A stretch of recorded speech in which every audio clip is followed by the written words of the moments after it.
This is the Totality experience.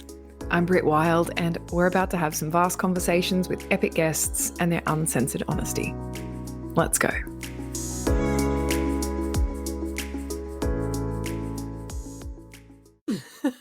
Same, which is why we've got to put a cap on it, 2 hours.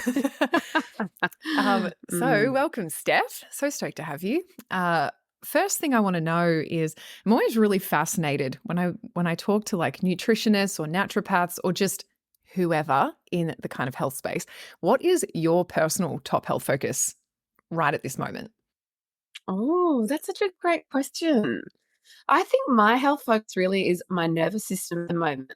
Having 2 young children, a busy business, a home to run, a personal life to continue ticking along. It's been Yeah. quite a big couple of years for me since little Rose came along, and it's constantly kind of evolving to adjust to this season. I can't say it's easy to have the peak of your career colliding with 2 young children, though. So, yeah, just navigating that, doing my best. I completely concur. I was actually just saying to Steph before we jumped on that I've been working with one of the beautiful women in her TNN team. And we were having a really similar conversation yesterday. And I was like, look, the stress isn't going anywhere.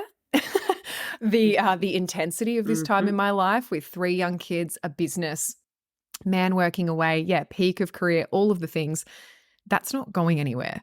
So it's less about like, what can I let go of? And it's more about how am I actually managing that? Like, what am I doing with the stress and how am I kind of being with it? What's your process with that? Because obviously your 2 kids aren't going anywhere. The business isn't going anywhere. So the stress is there, and it's part of the context of, I was like, being a high achiever, a high performer. What are you doing about it? What do you do with it? But for us, and when I say us, I mean like my husband and then like the wider village, we are just sort of constantly adjusting to what's working and what's not working. So, we're lucky to have a nanny, so we're sort of adjusting those hours. And not that I believe that they're like, I don't like to use the word balance because it doesn't feel like that, but we just try and keep adjusting to like how things are shifting and, work demands and things like that. So getting outside help is really helpful. But personally, I know that I have like a number of practices that are essential to me. Like, most mornings I try and get up and have some solo time to do some journaling and certainly an hour of exercise. And, if I can do some more of those practices, a yoga nidra in the evening, I need a lot of those things to keep my nervous system pretty flexible. So, Yes. I think it is about bookmarking the day before you actually have to put the hat on of being mum. I personally need to have that solo time rather than just like starting the day deep in the serving others.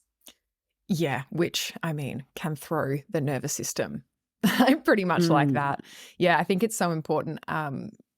Keeping those practices really fresh. And you touched on something that was really great there that I really loved, which is really similar to my husband and I, which is constantly assessing what's working and what's not working. I find so often with, a lot of my clients or, just people kind of in my sphere, we want to land on the ultimate thing that works. And then we're like, this is going to keep working. But the truth is that it's a day by day, moment by moment adjustment to what is and is not working. And it's staying really pliable in that experience. And I think the things that make you more pliable are things like movement. Obviously, you're a nutritionist, so you believe deeply in nutrition being a fundamental part of that preparation and that kind of pliability. The yoga nidra, the solitude, those things are just so important. And I was actually listening to you on an episode of your podcast yesterday, which I've been like obsessively listening to for the last month.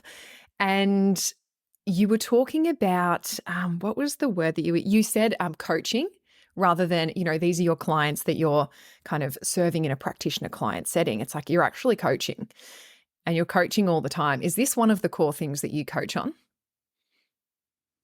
Yeah, because it's so much more than just food, like especially now that I am like over 4 years into being a mum and multiple children and the challenges that most of my clients face. I don't get people, rarely do I get a client coming to me that doesn't know how to eat.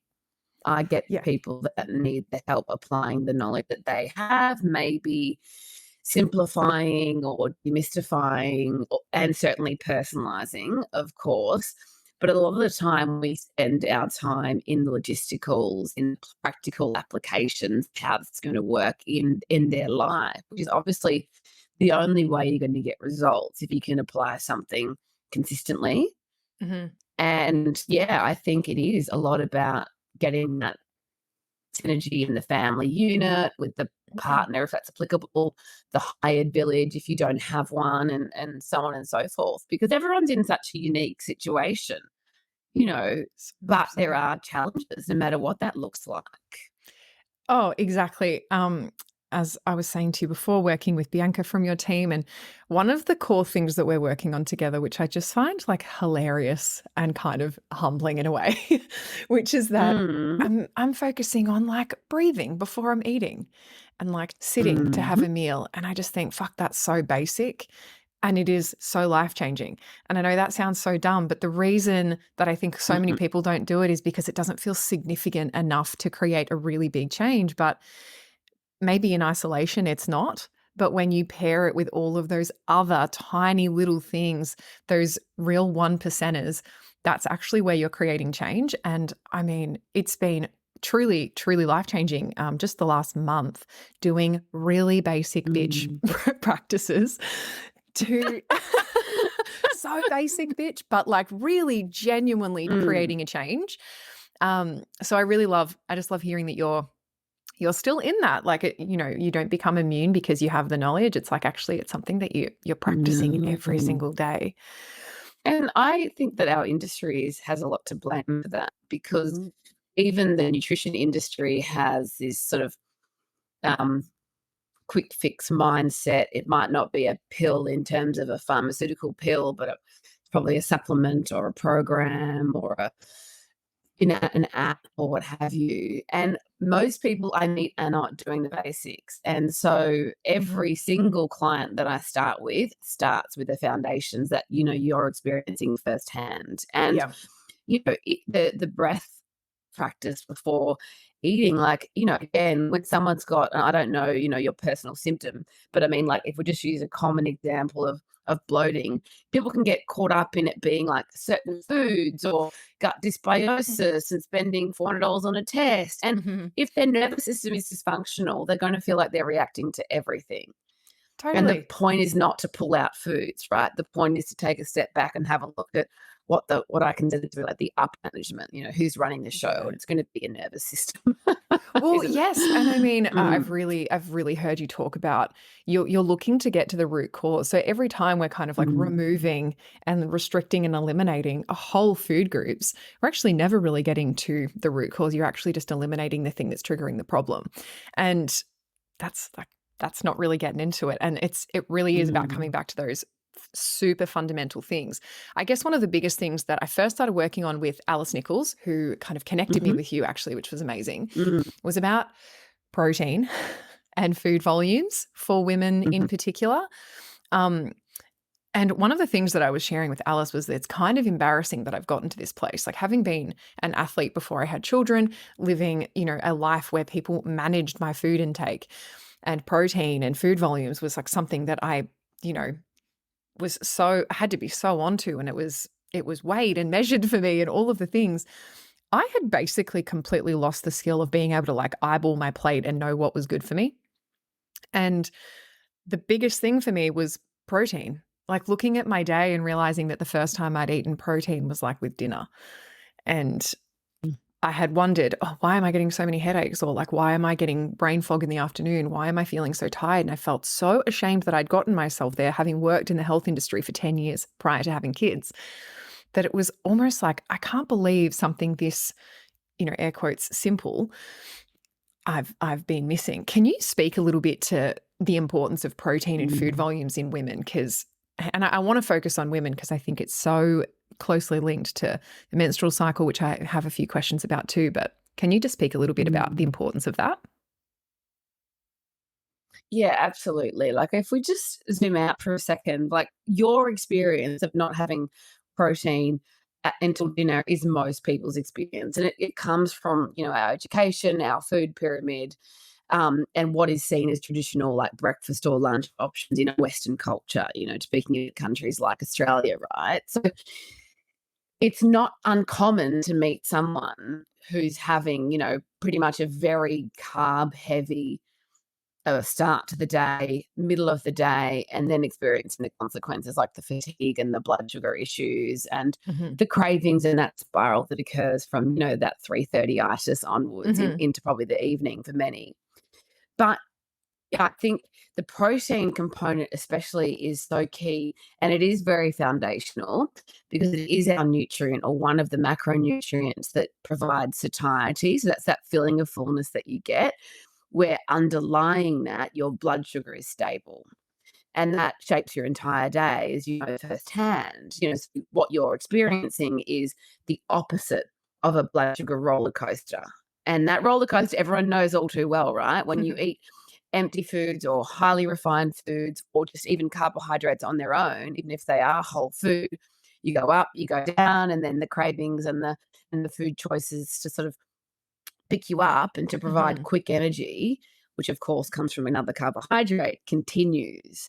And you meet people every day who don't actually realize that the reason why at 3:30 they're crumbling or needing another coffee or sugar or a nap under their desk, like they haven't actually been taught that that's a simple consequence from their previous choices. So when you change those previous choices, your experience is completely different.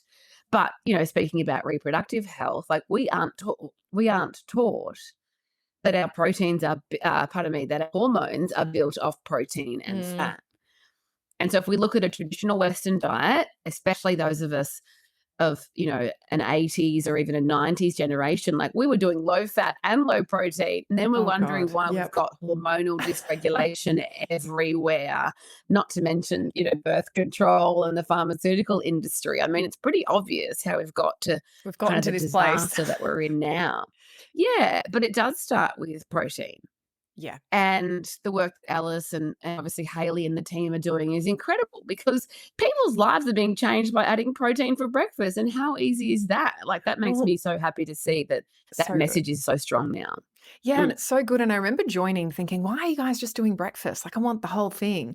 And I had a quick chat with Alice about it. And she's like, yeah, but you start good with brekkie and like everything else will follow. And truly, that is accurate. Like, I start the day well and I want to make great choices for the rest of the day. And I think it's just when you're actively putting your focus and attention on those things as well, like you're looking at your plate and you're not just thinking, is my plate full? You're thinking like, what's making up my plate? How much protein is on there? What's the volume? Is it actually enough for me? And oh my gosh, I've been under eating probably since I've had children, like 6 years, without actually recognizing that because my plate looks full, but it's actually just not full of the right stuff. I want to quickly just take a little tangent onto carbohydrates. So obviously I don't hate carbs, bloody love a carb. And obviously carbs still a macro, it's still part of our diet. What happens when we have a really carbohydrate dense diet? Like what's actually happening physiologically inside of our bodies when we do that?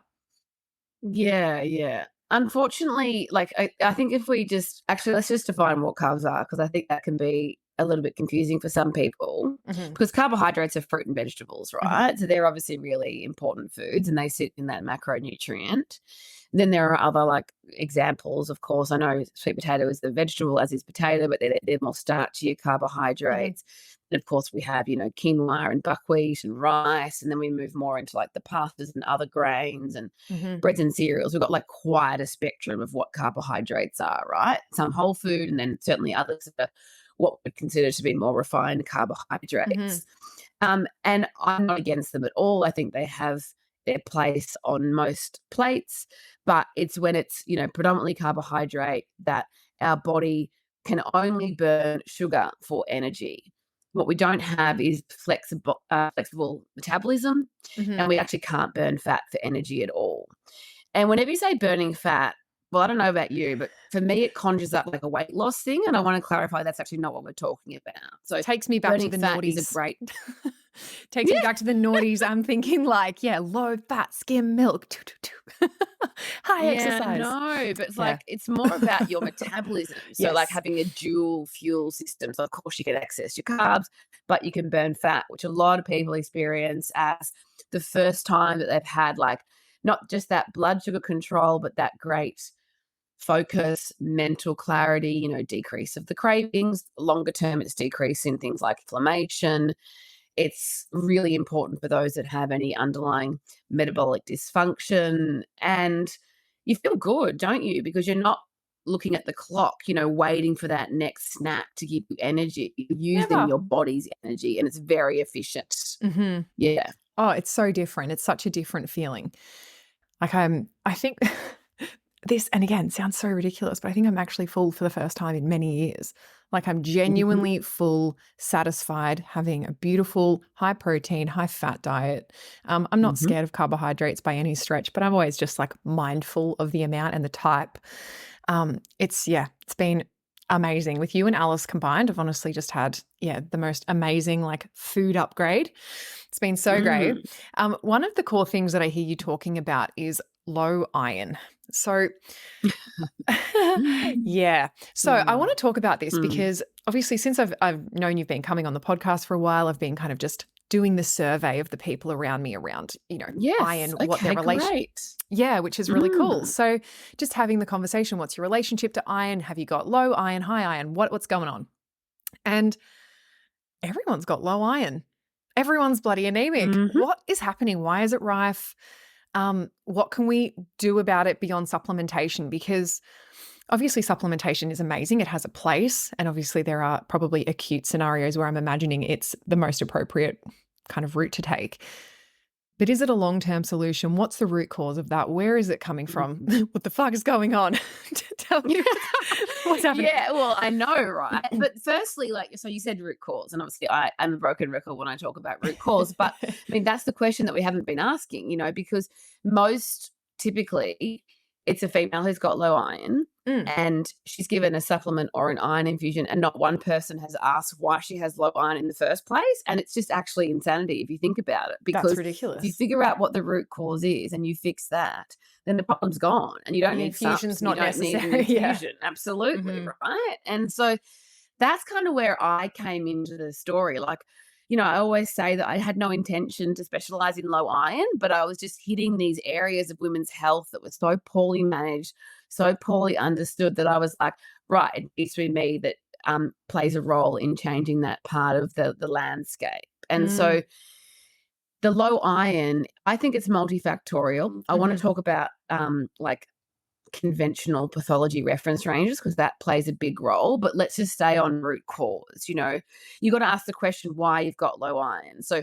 Hmm. the first thing is it an obvious dietary inadequacy in iron? Is it a vegetarian or a vegan diet? So Yeah. that's relatively straightforward. They can resolve that without changing their dietary preferences, but they usually need support to navigate how to Right. make sure they're getting adequate iron and, of course, cofactors I like definitely, B12. Go yes. on. Mm. Oh, I was just about to say, I'm around like honestly people who have health as their, first or second I can highest value imagine. in life. Yeah. I mean, obviously you do Mm. too. Excuse me. Um, and I would honestly, I would hazard a guess at saying that in 5% of cases, maybe that's a factor. But for Mhm. 95% of the Yep. time, like they're getting it from their diet. So Yep. what goes on beyond that? Agreed. Agreed.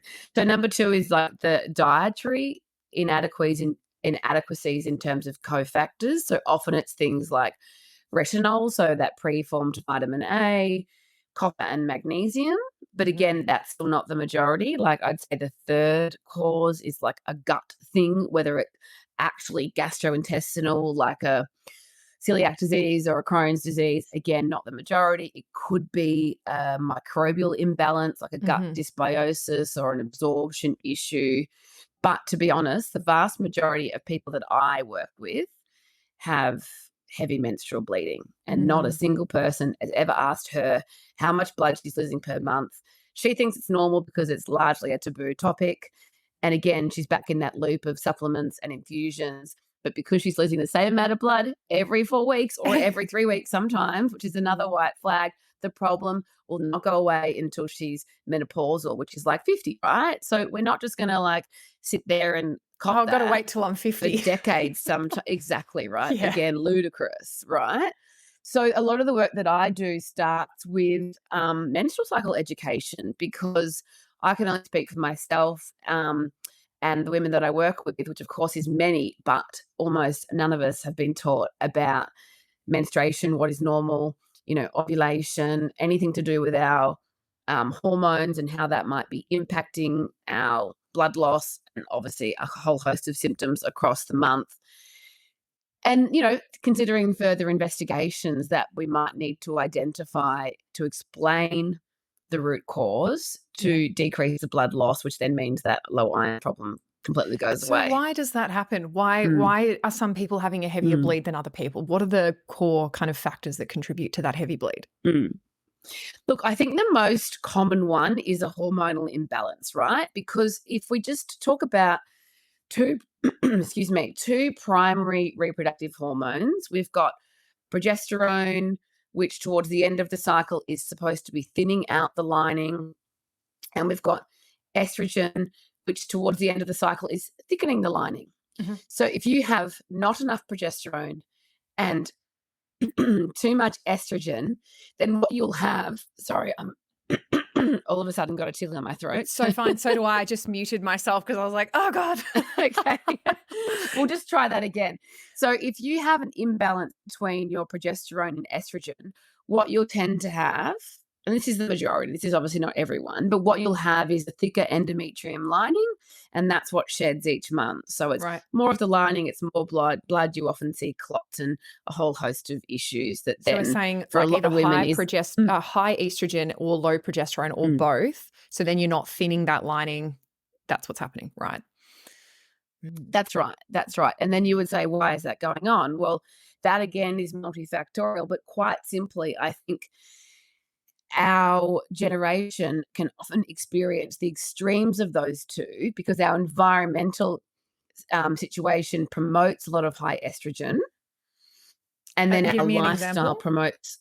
What do you mean by that? Well, if you think about like conventionally raised animal proteins where there's hormones and antibiotics, and there's toxins in the air that we breathe, our cleaning products, our beauty products, there's plastics that we're putting in a microwave, there's certain jobs that have increased risk to chemical exposure, even the beauty industry, for example. So very environmental. Right. Yep. Gotcha. Our water, the list goes on. Yeah. And then our lifestyle in this day and age where we've got that kind of evolutionary mismatch between who we are as a human race and how fast our world has accelerated, stress depletes progesterone significantly. So then our progesterone is low, our estrogen is high, and then that's why we're seeing like every second woman, it's probably a bit of an exaggeration, I know it's my echo chamber, but I'm curious about your conversations about menstrual loss, because as soon as I said between 40 and 80 mils a month is normal, people are just losing it. They can't believe that it's only 80 mils because they're losing 120, 240, 300 mils of blood a month, and no one has examined that. Yeah. What? That's insane. Yes, well, my research, my very I love my this. research indicates N equals 12. Yeah, exactly. My research indicates heavy bleeds, or short cycles. These are like the two main things that I'm hearing about all the time. So, number one, is there a link between those things? Number two, why is a short cycle happening? Like, what's happening on like that kind of hormonal axis to contribute to a shorter cycle? And then I want to get into the contraceptive pill, but I'm going to ask you about that in a second. Let's start with the short cycle first. Yes. And can we please go back and talk about the iron reference ranges as well? Because that's a big part of the conversation. Well, this was a huge thing. So when I sat with Bianca yesterday going over my results, and obviously I've got my blood test results and I'm looking at them and they're coming through and I'm seeing the ranges and I'm like, cool, it's all pretty okay. And then she was like, okay, so this is their range. this is our range. And I'm like, well, that's fucking vastly different, isn't it? That Absolutely. makes things look very different. So I guess it depends, like, whose range are you working with? Why are the ranges different? So can we talk about the iron range, but can you also talk to me about Yeah. why there are different ranges depending on what kind of practitioner you are?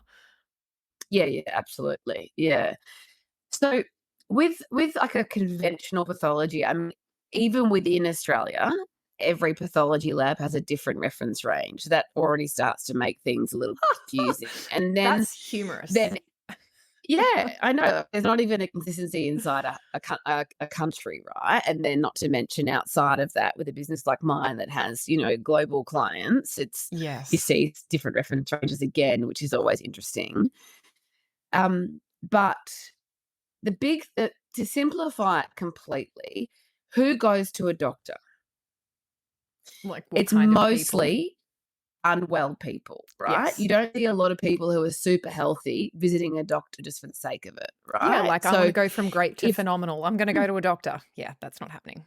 well, it wouldn't be my first choice. Like, just I think they're there for a reason, Yeah. for acute scenarios. Of course, our health system is wonderful for that, but it's not what we would turn to for optimization, right? Mhm. And so reference ranges, there are a number of different ways that reference ranges are calculated, but the most common is it's like you get all the people, you cut off the outliers, like the bottom 5%, the top 5%, you get your bell curve and you put everyone in there and you know what's too low and what's too high. But if you're trying to compare yourself to a standard Western population, that is a very low bar.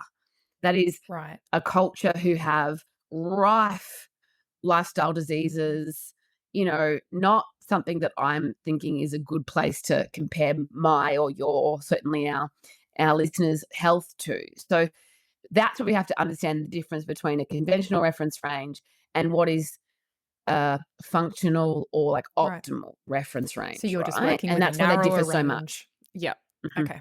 Yeah, that makes complete sense. So what are we looking Narrower, at with but then the iron? other thing with iron though, like often most labs include men and women of all ages. I mean, I don't think anyone needs a degree in anything to think that that might be a little bit strange, that men and women are compared, that teenagers are compared to postmenopausal women, that menstruating women are compared to pregnant women. Like the reference range is just obviously very general, when truly we would need teenagers menstruating each trimester of pregnancy, perimenopause, menopause and postmenopause. Like we would need that many different reference ranges. I don't think our system can do that. I think that's considered too hard, air quotes, Yes. Well, I even mean, there though are it so would many solve a lot of variables. problems. Mm, Oh, yeah, mm, I've got more questions about that. So what are you, when you're looking at mm, iron, what are the reference ranges that yeah. you're playing with?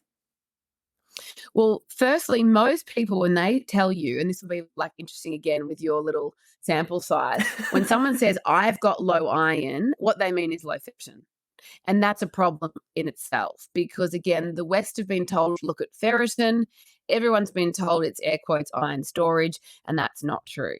So your iron is in your blood. That's how it's measured via a blood test. And the surplus is off in the liver. And Right. that's what you're measuring in the blood. But really, the question needs to be asked, how in the blood are you measuring what's over here in the liver? And the correlation is actually extremely poor. It's extremely poor in a healthy individual. There is no correlation in someone with liver issues, inflammation, obesity, yet they're still using ferritin and everyone thinks that that's the gold standard. What? It's not. It's This is not the gold mind-blowing. standard. I know. And then that reference range, which usually says 30 to 300, which is the widest one that includes all genders and women of all ages, people will say, all right, 30, 300, 100 must be good. And they're telling women of menstrual cycle age that she has an issue unless her ferritin is above 100. There's not a single paper, not a single skerrick of scientific evidence that would say that it is normal for a menstruating female to have a ferritin of 100, and I've seen hundreds of iron studies in my career, and the only women with a ferritin of 100 don't have a menstrual cycle. And when they should have one, that's obviously a big problem, you know. Ferritin is actually quite inflammatory. Yet we've been Wow. sold the lie that it is the real deal. And We I need a see megaphone women. for this. Give This me is one, really girlfriend. great. Yeah, put me on my soapbox. I am on my soapbox. I hear it in my voice. But the I other love thing it. is that I will stand up in a court of law and say it can be very healthy for a female of menstrual cycle age to have a ferritin of 25, 28, 30, which is that underneath that classic Yep. reference range sometimes, so long as all her other markers are in a goal, which is hemoglobin, transferrin, and Right. transferrin saturation predominantly. So they're the ones So we need that's to what look you're at looking at. first, and I'll look at Yep. ferritin last. 100%. Yeah. Right. Yeah. Oh, that's fascinating. I wonder how many people will hear this and go, holy shit, I've been told I have low iron, and I actually have no idea if I actually have low iron. Yeah, so when you said at the start, everyone's got low iron, my Do they? immediate question was, but do they really? Do they Yeah, really? do they Yeah. really? Or are they trying to compare themselves to a large male with no menstrual cycle? Because that's Yeah, like a essentially 60-year-old what's man. happening. And yeah, like Yep, a 25-year-old yep, and you're a bleeding female. 35-year-old. Yeah, exactly. Exactly. And then the other layer to that is you meet women and they hand you their blood test and they've tested their iron the day after they've been bleeding.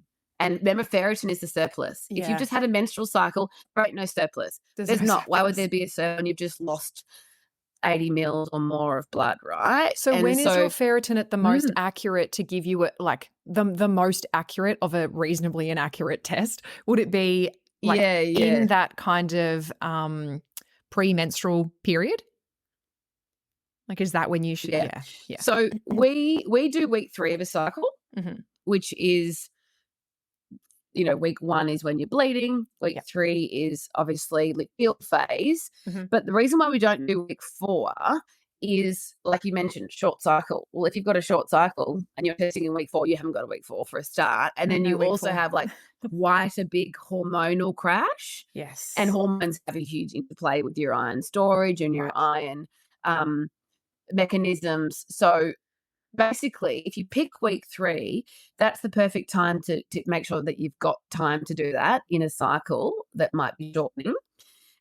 You recognize the hormonal fluctuations, and then with your repeat test, you're comparing apples to apples, which of course is the most important thing. You can't do a test in week 2 when you've just finished bleeding and then compare it to late week 3 and expect it to be like, oh, things are getting better or whatever. Like, you just can't do that. Like, that's just so far from scientific. Well, okay. Well, let's go into that again because I find this really Mm. fascinating. When we're looking at scientific studies, and this is always really like, I mean, I think I'm largely a skeptic anytime I read any sort of like excerpt of a scientific study. I'm always like, yeah, but like, who's the cohort, right? Like, Mm. who's the sample size? Who are you actually using in this study? So, from what I've heard you speak about, which kind of affirmed what I'd always felt in my gut, which is that largely scientific studies are done on kind of college-aged men. And many women are taken out of these studies because perhaps they become outliers or because there are too many variables in the fact that we have a menstrual cycle. So you could be comparing a woman on day 2, so she's bleeding, and a woman on day 28 who hasn't got her period yet, and they're going to have a completely different biochemical situation going on. So if you look more like observationally or anecdotally at a lot of these kind of, I don't know if they're fads. I'm going to call them fads. I don't know if that's accurate. Things like cold therapy, things like intermittent fasting, things, just things like that that are like really hyped up in the media. What are your opinions on these for women? Do you think that we actually know what they're doing to women? And is there a time and a place for these things at different points of our cycle? Are they always supportive? Like, what are your opinions on that? Because it always it's a head scratcher for me. Yeah.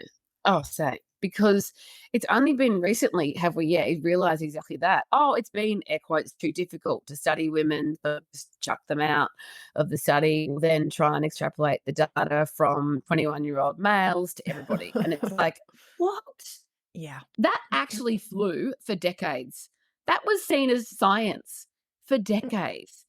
And I mean, look, scientific studies, I'm not making any excuses, but they are expensive. So I appreciate that, there are absolutely challenges in studying women because not everyone has the same length cycle. So you can't even say, oh, yeah, everyone's got this long of week 4 and so on and so forth. So that's kind of where we're at. But yeah, we can't be extrapolating data from men across to women. And I think intermittent fasting has been the most classic example there because we saw some data on how great 16-8 or, a 5-2 was for longevity or fat loss, and everyone started doing it. And then a lot of us women were like, hang on a minute, I've lost my cycle. Or Yeah.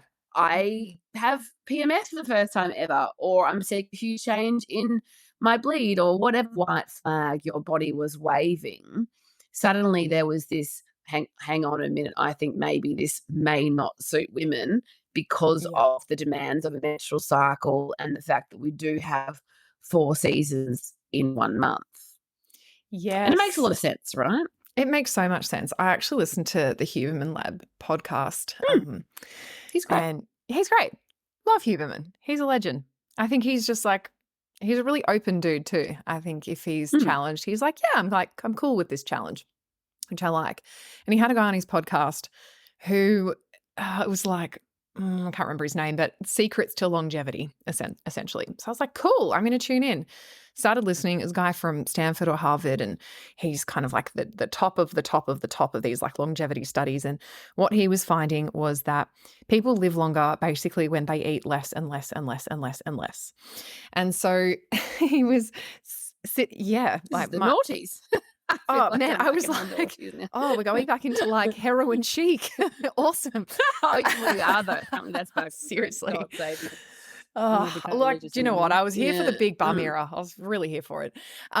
So yeah, he was sitting there and he was like, yeah, I eat once a day, and like sometimes the thing that I'm eating is like, a cup of broth. And I'm just sitting there being like, no one would ever have a cycle. No women would bleed. No. Like, what do you mean? And not anywhere in that entire interview was there a question about who's the cohort that you're studying and what are the negative results on women? Like, what are those impacts? And I always get so mind blown by this because, cool, I'm not aging as fast. I just don't have a cycle. Well, I mean, there's so much evidence to show how much extending your ovulation, your progesterone is our answer to longevity, right? Which is exactly the opposite of what a broth fast would do, right? And that's the challenge that I think, and I know this is going to sound super sexist, but I'd never see a male doctor. I'd never see a male, air quotes, expert, because I just don't think they think about it. I mean, this guy is probably the smartest guy you'd ever meet, but he hasn't considered that maybe he should say at the front, disclaimer, I'm a man and I haven't considered how this might interplay with reproductive health for women. Of course, fasting for postmenopausal women is a completely different conversation again. Yeah. And that's where we have to think about, ref ranges. Can we break those down into life stages? Can we break our advice, our dietary and lifestyle advice to teenagers, to menstruation, to pregnancy, to perimenopause, to menopause and postmenopause? We actually need to do that. And there won't be drastic differences, especially between, say, peri and menopause, but there'll still be significant enough differences that we can't be giving generalized advice to women. No, we cannot. Going back to short cycles though, because short cycles mean that you won't make enough progesterone, right? You need 2 weeks from ovulation to menstruation to make enough progesterone. So these women that you're talking to where they're ending at week 3 or they're noticing a 24-day cycle, you can be pretty sure their progesterone's low, and that's interplaying with the heavy bleeding because it's not enough progesterone to thin the lining. It all depends on that ratio though. So contextually, we like to test for that estrogen to progesterone. But my bigger concern is that, we need to be ovulating, not to be having babies, but to be making our hormones to have enough progesterone for our mood, for our bone density, for our cognitive health, and for our longevity. Like, that is key. So seeing, and it doesn't need to be 28 days, but it needs to be 4 weeks, really for as long as possible, and for to be ovulating for as long as possible. So you can't do that off no nutrients. You need macronutrients to make your hormones. You need micronutrients to make your hormones. Of course, you need adequate calories. You don't make your hormones out of thin air. And that should be our goal for our, our teens, 20s, 30s, 40s. It might get a little bit different in our 50s, but still the preservation of ovulation and a normal reproductive cycle is king. Yes. I mean, I heard you say this, like it should be called the ovulation cycle. Realistically, Absolutely. it's the hero. Absolutely. But it's so true. This guy that I was listening to, I just thought, mate, you've got no bloody idea. I mean, yeah, maybe you're really clever and you're looking at the data and you're able to like assess the data really well. But I think when you're someone who's living on a circadian rhythm and you're trying to infer results to people who are living on an infradian rhythm who do not feel and exist in the same way, I just think, wow, do you know what it feels like to, have low estrogen or progesterone and have those effects on your mood? Do you know what it feels like to have those effects on your mental health? Like, if you did, would you still be prescribing the same advice? And it's why I too would not go to a male doctor or expert in this realm when I was looking for support with hormonal advice. Not because I'm sexist, although maybe it sounds like I don't really care, but even if it did, I'm like, I wouldn't do it. But even that, like, I mean, men have thyroids, like they still need adequate carbohydrates and proteins and fats. So like with studies, I mean, again, they're so expensive. How long do they really last for? I think you can probably ascertain a benefit over a short duration, but you have to zoom out and think, would there be any medium to long-term consequences that we can't see from this study? And that, I'm sure he's doing that. He'd have to be thinking about that over the long term. I mean, without listening to the episode, I can't comment, but I just think that it's going to be really nuanced. And even then, like, back to the fact that I think our industry is to blame because we're all about these sound bites and podcasts and Instagram, and you see well-meaning, consumers or clients taking that advice on board, which is why I know I'll always have a job. I have got no worry about AI because I'm always going to have a job because it needs to be personalized. Yes. You can't work out what's right for you by listening to podcasts and some reels on Instagram and trying to take everything on board. That's what people do, right? They try and do everything. What? And I meet the person who I can't take and I have to get them back from the extremes. So my job is to get them to do less often, to simplify, to work out what's right for them, rather than trying to take all that information on board and be in that classic analysis paralysis. Yes. Oh, exactly. And I'm really sad because I thought I was going to be able to take all my advice from reels, but unfortunately, so you sad. see it happening. You see it happening. I mean, look, I'm guilty too because I'm all for a reel. Love a reel. And playing the game, but that's the thing about personalized health. Like you can't beat that. And as you've learned just firsthand, like having someone to look at your blood tests with your nutrition, with your lifestyle, with your family, with layer upon layer, is you can't beat that. Like that's just where true health can be found. Absolutely inimitable. Let's go into the heroin chic era. So obviously, I think that there is so much fear for so many women around like fats. Personally, I don't have this fear.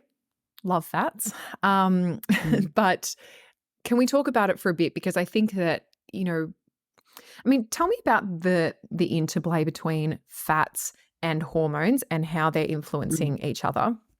And I don't actually know specifically, what the down low is with this, but I know that there's a strong link between cholesterol and hormones. Is that true? Yeah. So can you talk to me a little bit about that too? Because I think they're two things that are like, it's like another can of worms. Like, yes, I fucking can. Buckle up, everybody. Yeah. Yeah. Well, because there's another thing that I'll touch on. Yeah, go on. No, you do it. So you use fat to make your hormones, and cholesterol is the membrane of every cell in the body, especially hormones, right? And then the heroin chic era is not only low calorie, but low fat. So that's what I was saying earlier, I think is hugely to blame for the level of hormonal dysfunction and like subfertility and the IVF boom and so on that we see in our generation. And and at the same time, or probably slightly before that, but very much through that era, we had simplified cholesterol to being air quotes good or bad, Mm. but we thought that cholesterol was the cause of all heart disease. And then, cholesterol was demonized, fats were demonized. So it was a low fat, really a low cholesterol era. But the problem with that is that was never actually supported by scientific evidence. You Mhm. don't have good or bad cholesterol. Like without cholesterol, you would die. You're fucked. Yeah. So then going to reference ranges, you still see reference ranges where they want your total cholesterol less than 4. Now, a reference range that says less than 4 means that 0 is a goal. If you had a cholesterol of 0, you would be dead. So even our pathology company in Australia still have, not all of them, but some still have this ludicrous reference range, which is telling people that the lower cholesterol, the better. And then we don't have cholesterol for our hormones. So what happens there? We don't have cholesterol. Our brain is 25% cholesterol. So do you think it's a coincidence that we're seeing Alzheimer's and dementia in the generation that were told to cut all the fat from the diet? Mm. I don't think so. I don't think that's a coincidence. I think that's a real tragedy that we're seeing as a long-term consequence of a low-fat, low-cholesterol approach. But then the other thing that I'll just throw out there is for our perimenopause and menopausal women, if you're making less hormones, like most of which you should be doing, evolutionary, could we argue that it might be normal to see your cholesterol increasing as you make less hormones? Mm. Yet doctors won't allow a different reference range for menstruating women who are using up more cholesterol to make hormones, Yeah. and maybe menopausal women who aren't using up as much cholesterol to make hormones anymore. And they're being told their cholesterol is air quotes high, that they need to, cut out certain foods, they need to consider statin drugs. And again, no one's considered maybe your cholesterol is supposed to increase. And a very good friend of mine, Dr. David Harper, who's probably actually the exception to the rule. I would see him for my health as a male, but he's not a doctor. He's a researcher who Right. works with menopausal women. Right. And his theory, which I love, is that the cholesterol increase that you see with the hormonal decline with age is actually to offset the beneficial effects of estrogen that you no longer have menopausally. Mm. So imagine the women who are then Yeah. being told to take a statin drug and they're suppressing their cholesterol, that's adding to their longevity and to their picture that they're, looking at for long-term health. We've got such little God. understanding. There was a Yeah. really good Joe Rogan podcast with the guy, I don't know if you listened to it, and it was about a guy who was like a really core doctor and researcher involved in like statin drugs, and he basically came out and spoke out against statin drugs and was like, I don't think we need them, was kind of painted as a charlatan. Excuse me. Mm. And he was just like, higher levels of cholesterol are not actually contributing to heart disease. He's a cardiologist. Mm. And he was just, censored, Mm. silenced, cancelled. Yeah. And, that's a whole other can of worms to go The into. analogy is like the fire truck at the fire, right? If you Mm. saw a fire truck at every fire, you could say, oh, the fire truck is causing the fire. Right? But Yeah. the fire truck is actually there protecting the fire. And because Yeah. we're seeing high cholesterol in someone with heart disease, we're just jumping down the rabbit hole that, that must be the cause. But it's not Mm. true. It's actually now been quite documented that inflammation is the driver, which then when we look at the diet, it's going to, of course, be coming from refined carbohydrates, sugars, and then vegetable oils of Yes. clearly the last 5 decades. So that's not a coincidence as well. And it's just really sad because I think you look at this kind of menopausal age and, cholesterol is increasing.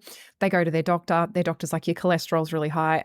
This actually happened to my mum. So this is like a really, really interesting thing. And I was like, Interesting. come on, Yeah. mum, listen to me. And she was like, oh my God, my cholesterol's really high. I have to lose weight. I have to like go on all these things. So she went back doing like shake diets, cutting out like all of the things that are, heavy on the calories, things like beautiful meat. She lives on a farm. She has the most amazing quality meat at her fingertips. And these are the things that get cut because, well, we've got to bring that cholesterol down. I'm like, at what cost? what's the Yeah. cost of doing that? So yeah, yay, maybe the cholesterol's coming down, which we've discovered we're not even yaying about. And you know, the rest of the costs are decreased health in pretty much all other domains and areas. I mean, it's insanity that this is where we're at.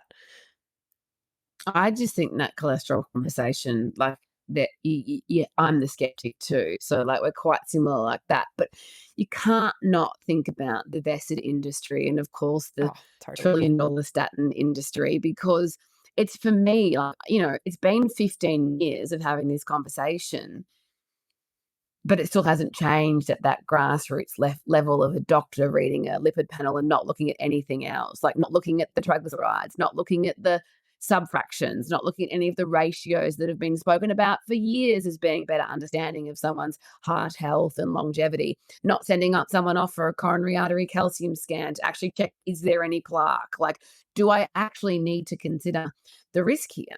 And there are lipidologists that are smarter than I'll ever be who say that, you know, a statin drug should never be prescribed without sending someone off to check for that plaque in the heart, to run that coronary artery calcium score. But that's not going to be accepted. And we say that it takes 17 years for, you know, a new idea to be accepted into How long? sort of general consensus. 17 years.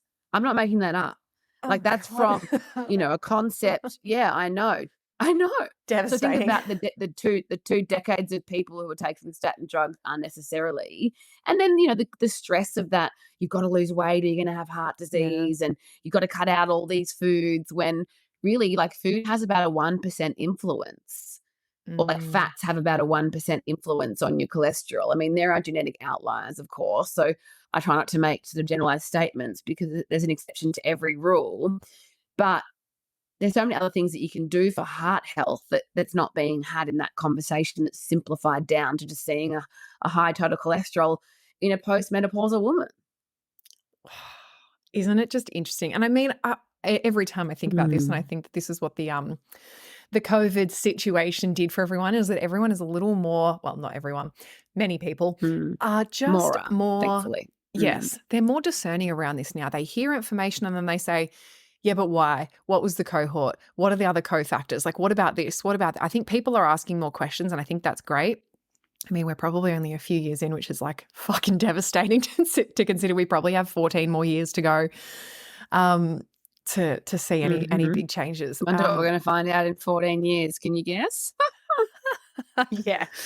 Yeah. That You'll be like, garlic wow, won, I'm so that surprised. garlic was the winner of the pandemic. Yeah. Yes. Oh my God. Oh, I'm so glad we did Not what we one bit did for surprised. no.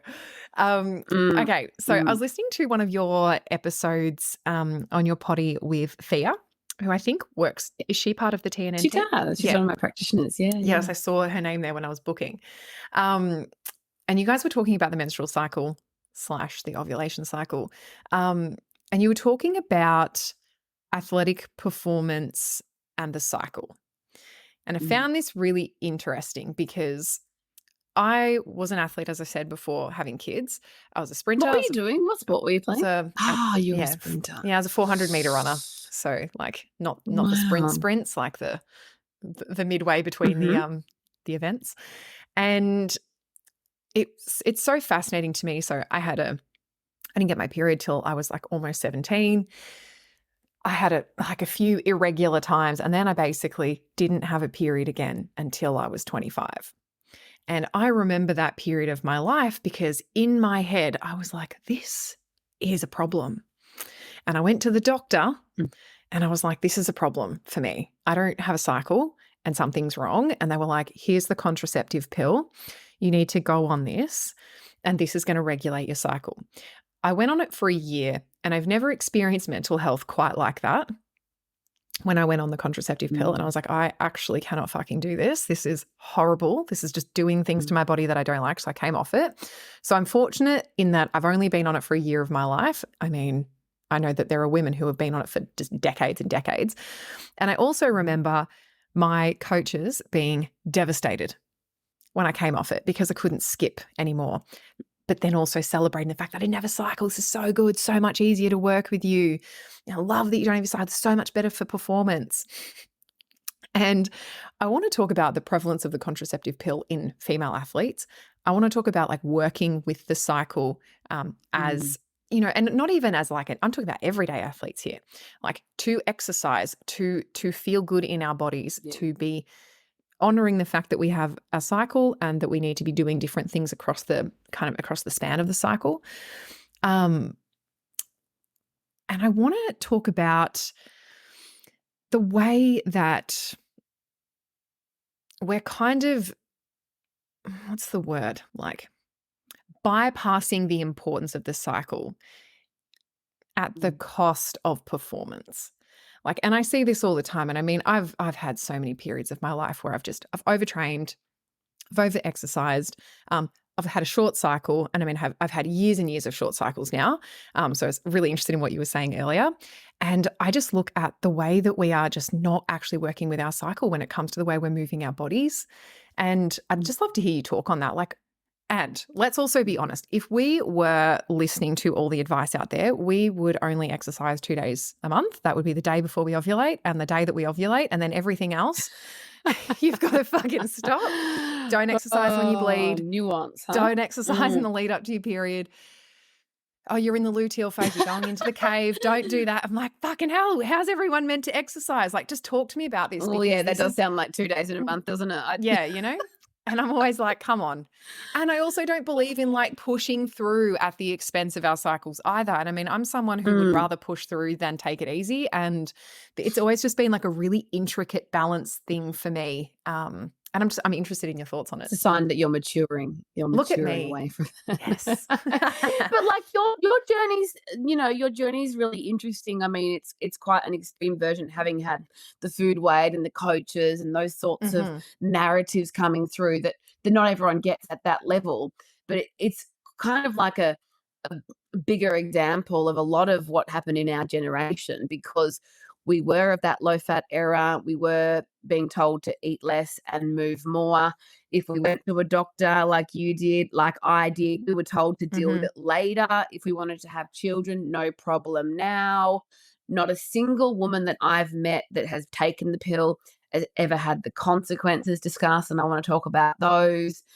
And it's only been in the last few years have like coaches been educating themselves and being kind of forced to be honest, to educate about the menstrual cycle, that we're finally not hearing ludicrous statements like you went through, like wanting to put you on the pill to make it easier for them, rather than using the advantages of female hormones and not using a Band-Aid that comes with those long-term consequences. So, I mean, surely there's a way that you're actually leveraging the female cycle to exercise at a higher performance. This is my core belief, is that I believe in the way that our bodies are created. I believe that there is a way to work with our natural biology to be a high performer in whatever it is that you're choosing to do. And what we're sold is this idea that the only way to achieve that is to actually eliminate your cycle through being on the contraceptive pill, which is not a real cycle. So I'm like, okay, I'm not buying it. I don't believe that.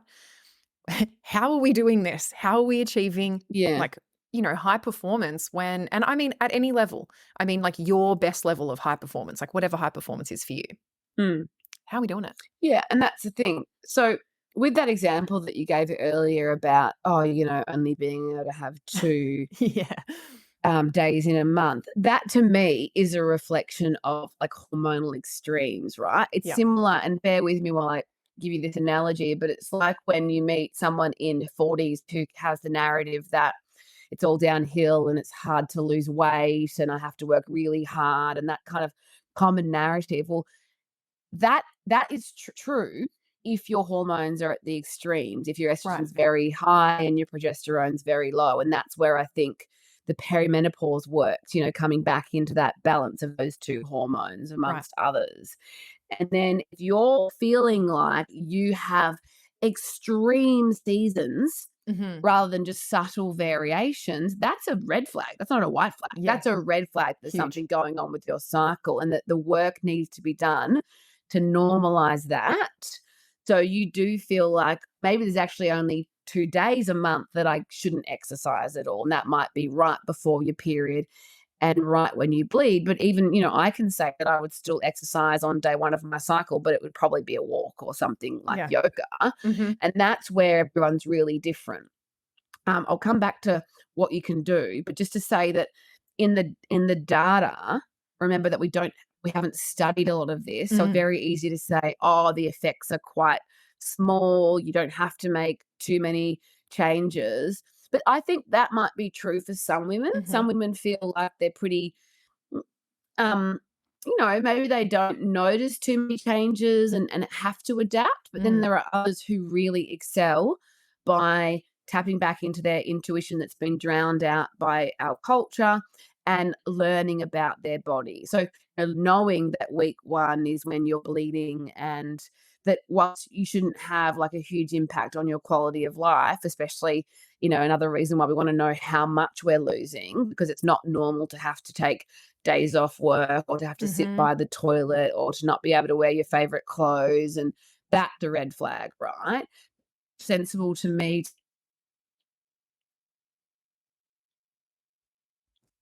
Oh, hang on. You've gone somewhere. Having to go to that F45 class because you've paid for the membership or what have you. And then as you move out of your bleed, it's usually considered to be the summer. Like most women do report feeling their best in week 2. So Mm-hmm. that higher hormone phase, as you start to really make all your estrogen and your, you know, your brain hormones, that can be a nice time to increase the high intensity, to do more interval training. And I think for a lot of women that can continue across the cycle as Mm-hmm. long as they're, you know, balanced. It might just be like week 4 or those last few days of the cycle that will adjust again. But, you know, your macronutrients can change across the month.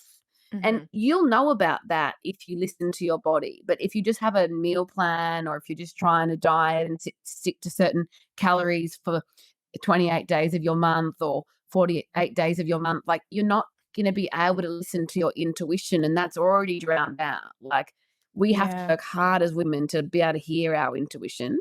Yep. But if we do that, we will know when we're hungrier. We will know when we need more carbohydrates. We will know when we need high intensity versus low intensity. You actually Mm. won't need anyone to tell you that. You'll work that out. But it takes a Yeah. process to be able to hear that again, doesn't it?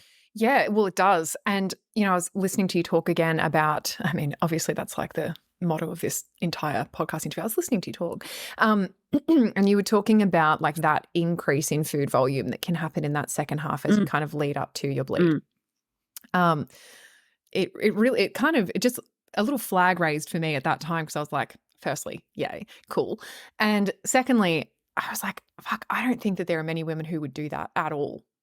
And I think that, you know, No, you're right. and again, it's like on the back of heroin chic and like weight management and like aesthetics and all of those things, which, you know, so here for. Everyone wants to look and feel their best. And I think that people get habituated into eating in a particular way. Like they get habituated into eating a particular number of calories, of being like in some sort of level of restriction. I mean, you know, I worked in the health and fitness industry for 10 years. This was my entire world was surrounded by people who were looking to aesthetically upgrade and to, you know, manage their intake. What detrimental effects do you think that's having on people's cycles? Because I'm seeing, I'm imagining, I'm not saying, I'm imagining a huge correlation between people restricting their calories for the sake of Of course. aesthetics at the cost of a healthy cycle. Are you saying that? Yeah, absolutely. Because you don't make your hormones out of thin air, and there's the added stress of that. And like, we need to stop fearing hunger, because there's a difference between a dysregulated blood sugar and having the hunger and the hangry and the cravings, right? Yeah. That needs to be addressed. But if you're eating really well, if you've got protein, fats, and whole food carbs with every meal, if you're getting, you know, 3 hours of satiety out of your meals, if you're feeling like your cravings are pretty under control, if you're hungrier, eat. Genius. Yeah, absolutely genius. You just need to eat a little bit more food. Yeah. Like, and that's okay. It doesn't even matter if it's not in week 3 or 4 of your cycle. Like, you're more complicated than that. Like, complicated not in a bad way, in an intelligent way. Like, your body is very clever. It's just that we have been told to fear hunger because we associate that with weight gain, rather than it being like, you know what I think now? as someone who's got a long history of disordered eating, when Mm. I'm hungry, I think about how efficient my metabolism is and I celebrate it. And Mm. I'm nearly 40 and it's taken me that long to get here. I'm Yep. hoping it doesn't take the next generation to get here. Yep. Celebrate it. Celebrate that your metabolism is really efficient. Mm. That, when you're eating whole food, real nourishing, nutrient dense food, being hungry is not something to ignore. It's something to listen to. Yeah. Maybe track it. Track it in your menstrual cycle tracker out of interest. When does it fall? Is it week 3? Is it week 2? Mm. And this Let's goes without get back saying, in touch with this. yeah, and it goes without saying this is like genuine hunger that we're referring to, and like not just feel like a little chocky treat. Not the same thing. Yeah. Yeah, I know. And that's why I prefaced it with like, you've got to make sure you've had your breakfast, you've had your Yeah. lunch, you've got all your macros Yeah. in place first, because you've got to make sure that it's coming from a place of good blood sugar control, which of course is where those cravings for things like chocolate are Mm. as stable as they're going to be.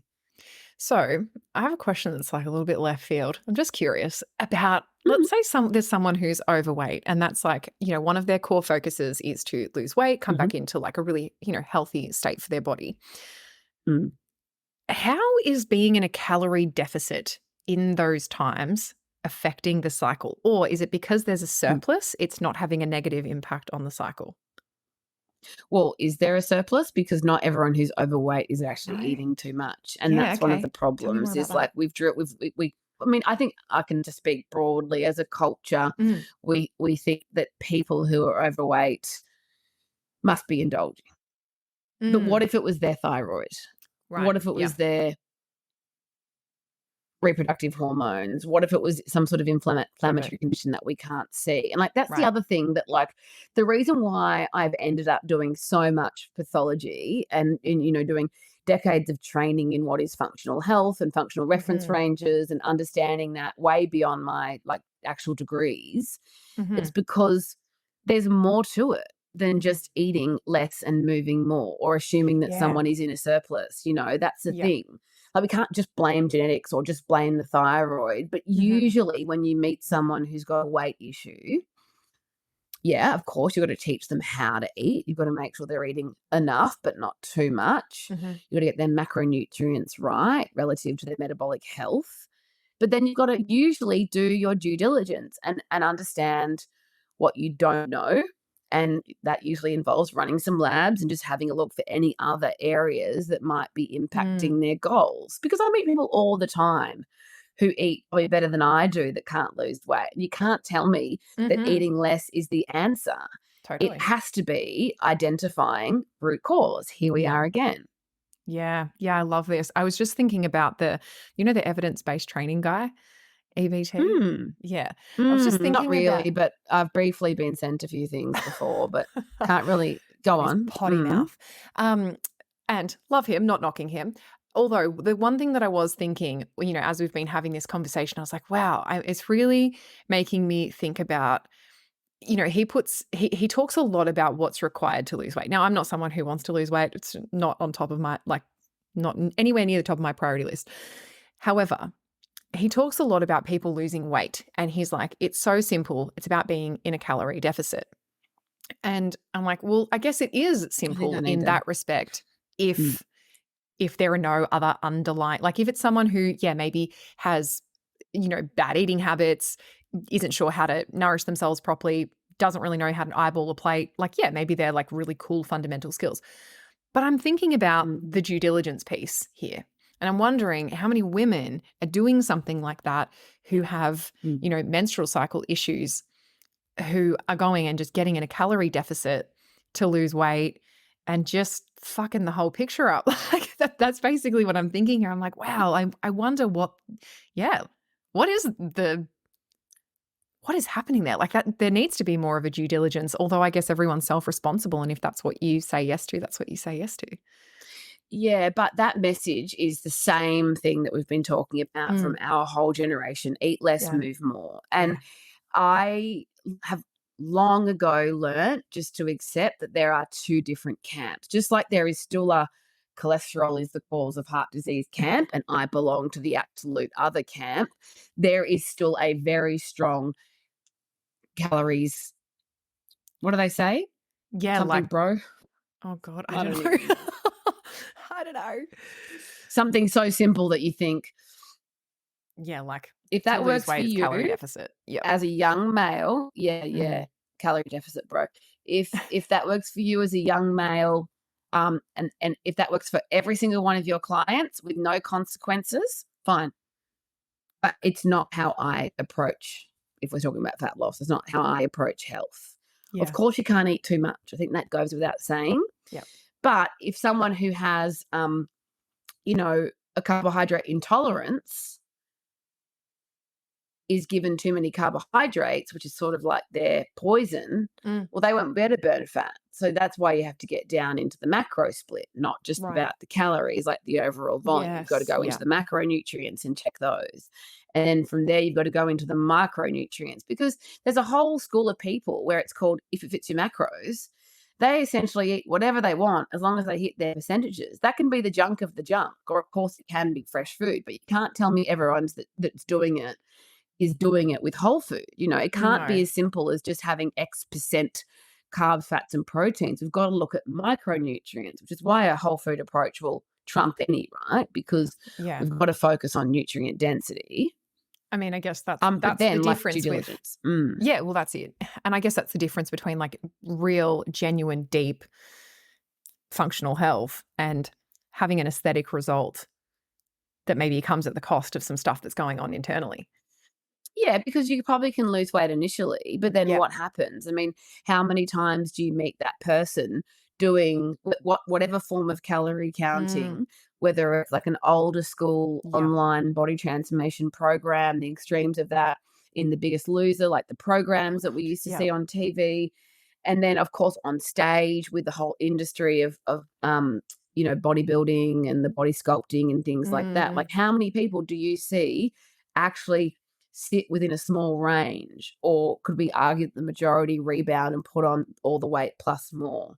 You got to yeah. ask yourself, what's the problem with that, right? If it's not, I Yes. know I'm a walking cliche, but if it's not long term and sustainable, don't bother, really. Don't bother because you're just going to keep coming up against the same bloody issues. Well, it's psychologically, I mean, I'm all about the F bomb. It's a massive head fuck. Like, you Yep. can't do that to yourself and then have like dealing with the consequences of the yo-yo.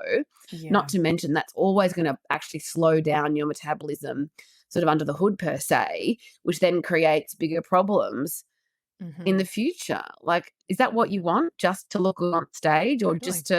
just for whatever the sort of short-term goal is? Like, I Well, I mean on the appreciate. stage probs because, Mm. they're all about the dehydration and the fucked up food. I Like don't know that I diets. want the consequences of that. I'm like, You know, I would, couldn't. it's not my thing, Oh, but neither. each to their own, of course. No judgment, but, I just think, to Yes. summarize, it's for most people, it's way more than just calories in, calories Yeah. out. Love it. Because I think that's such a huge misperception still. I think Mm, especially in our generation too, because I think, yeah, we're still feeling the aftershocks of the Michelle Bridges 12-week body transformation, Biggest Loser era.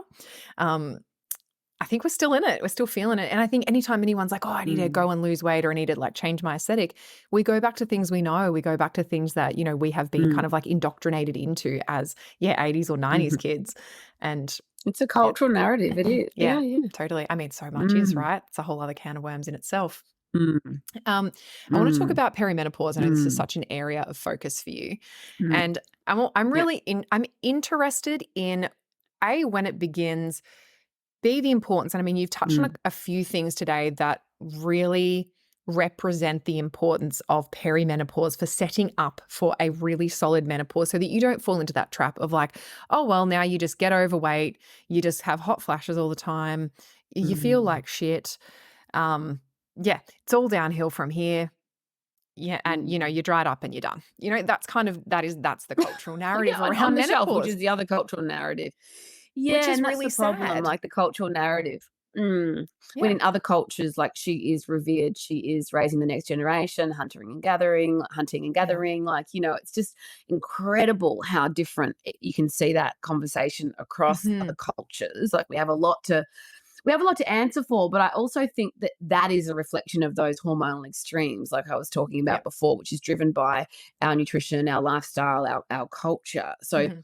our generation, I feel quite strongly that it's our role to help reframe that. So, Mhm. when we're in our 40s and we're looking better and feeling better and, celebrating our life will help change that cultural narrative. But that's going to take a little while, right, to undo what we saw 17 our years, mothers go yes. through. Yeah. I'll Really be long time. 57. Yeah. And I'll be celebrating the fact that at least our daughters don't need to go through that. Totally. But, I mean, whose old mate yes. that's just posed on the front of Sports Illustrated? She's 81. Oh, Did you is see her? she? Oh, no, I haven't seen Oh, that what's yet. her I'll name? catch Is it up. Martha Stewart? Is it her? Probably. Just looking hot Yeah. at 81. I was like, all right, Mm. I'm here for it. Let's do Yeah. that. Well, I always joke that I need to be a great grandmother because sorry, I always joke that I need to live till 100 because I want to be a great grandmother, but I had kids a little bit later in life, so I need to have this like Ooh. really good Yeah, longevity's seconds. key. Yeah, absolutely. 102. How old were you when you had kids? Yes. I had my first at 35. Yeah. Yeah, right. Yeah. Yeah. So not really that old Yeah. at all. No, not that old. No, not that old. But like, because everyone's having babies a little bit later, I think to Yeah. myself, well, great grandmother's still a good goal to have. Yeah. I like it. Mm. Yes. So we know that progesterone declines 75% between 35 and 50. It's a lot. Yeah. Yeah. So as soon as everyone hears that, they think, oh, God, that's scary. But it is a natural process, right? And it's not one that I want us to fear. The reason why, as I've said a couple of times now, the reason why it can create symptoms and problems is because of those extremes, especially early perimenopause. If your progesterone is already low because you've got a short cycle or because you're making too much cortisol or because you're not eating enough calories, macronutrients, micronutrients, then you're already accelerating further down the line, aren't you? I feel attacked right now, but yes. You feel attacked. I'm joking. No, I'm like, this is literally me right now. I think it's the common story, right? Which is why we're seeing what we're seeing. And also, obviously, early perimenopause is often high estrogen. So that gap between those two hormones really wide, and that affects how we feel and how we bleed and so on and so forth. So we've got to soften those extremes. Right. We've got to try and look for a way we can use our nutrition and our lifestyle to create that 10-to-1 ratio, so 10 times more progesterone than estrogen, and kind of slow down that process. But when we know about it early, when we understand the influence of food and lifestyle, then we are on the journey and we're being proactive rather than it being like 49 with the 10 kilos and the depression and the marina and the Zoloft and like that's unfortunately what we see in that slightly older generation because they've been taught that the doctor is who they see. Yeah. And with all due respect, doctors aren't trained in perimenopause, the majority anyhow. And so what they've got in their standard of care really is the birth control, the Marina's approved for heavy menstrual bleeding. We can offer you this for your mood. And again, the root cause has never been addressed. No one's ever taught her about what to eat and the impact of stress and alcohol and exercise. And that's what we've got to look at. If we're not already doing it, then 35 onwards needs to be the focus of realigning how we eat, how we move, our lifestyle practices, our stress management practices to support that 15 years or more, because it's a long time. It's not just a couple of years. It's a long time where we can be working towards feeling our best, but what we did in our 20s and early 30s isn't going to work anymore, right? So we've got to understand how we then work and use those hormonal changes to our advantage. And I'm big on the testing because you don't know what you don't know. So you can usually, if you work with a practitioner, they can usually tell you. But of course, you could have just low progesterone, or you could have just high estrogen, or you could have both, or you could have a completely different picture altogether, right? You might have something a little bit atypical. So let's not guess. Let's track our cycle, get really comfortable with when we ovulate, and then 7 days later, which is called a mid-luteal test, we test progesterone and estrogen, and we work on balancing that. Get the data, work out what's going on, and then you can, address the root cause from there. If that's normal, of course, there might be other investigations like a pelvic ultrasound or something if there was heavy menstrual bleeding. But largely staying on that hormonal flux. I think it starts with cycle tracking, understanding ovulation, which is a big thing for a lot of women who haven't been taught that, testing, and then working on creating balance between those hormones, and then, watching them as the years go on and those changes continue to occur, because they will. That's normal. But just balancing that out is the way to feeling great in your late 30s and beyond. Yeah, I think it's a really sad thing because, you've probably had really similar experiences, which is like seeing the women in the generation above, like our own mothers and aunts and whoever else is kind of in their life, observing them get to that period of their life and being like, holy shit, this actually doesn't feel good. I've got all of these symptoms. I have no idea what to do. I've got to outsource that to someone real quick. It's going to be my doctor. And I'm going to go down the pharmacological kind of route. And that's the end of it. And then you hear them complaining about it. Oh, it's menopause and menopause this and menopause that. And it's like, wow, it's like, A, not inspiring. But B, it's really sad. Like, it's just incredibly sad to think that we spend our whole lives with hormones. We spend our whole lives with hormones, and we spend the majority of our lives resenting them. Like, isn't that wild? Yeah, rather than, I know. It's just I really know. And sad. unfortunately, I wasn't a nutritionist when my mum went through that, and she really struggled, and, I wish that I could have helped her back then. But what did you do before being a nutritionist? I Like, think, isn't that who you've been since forever? I know, but there's a life before. I feel like it, in a past lifetime. I was once like a PT and Pilates instructor and exercise physiologist, and so I've always been in the industry to a degree, but not sort of doing the work that I do now in women's health. Right. What was the impetus to get more into the nutrition side? My own journey. I was going to say your own personal experience. My own disorder, like my own kind of disordered eating into gluten-free, into real food, and then of course being in the industry and just having people with such confusion, misconceptions, or completely just looking at exercise alone and not realizing that, nutrition is like 80% of the equation, and really realizing that we had a long way to go. And this is back in 2009, mind you. Can you imagine what the movement was like then? There was no real food movement. It was all I was in just the PT calories, industry bro. at the same time. Yes. Just count your calories, bro. And it's just like, oh God, this has got to change, you know? But a lot of us in the industry have our own journey, which I think is great. Like, I mean, I still have a naturopath that I work with. And, I wanted to actually circle right back to something you were saying earlier. You mentioned like that you're kind of embarrassed or experiencing shame around some of those things that you weren't doing. But like, you're not alone in that. A lot of people are like, oh yeah, I know I should be doing that. Or isn't it embarrassing that it was just more protein and I felt better? But like, I want to reframe that. Like, it's not what we were taught. We were taught the opposite.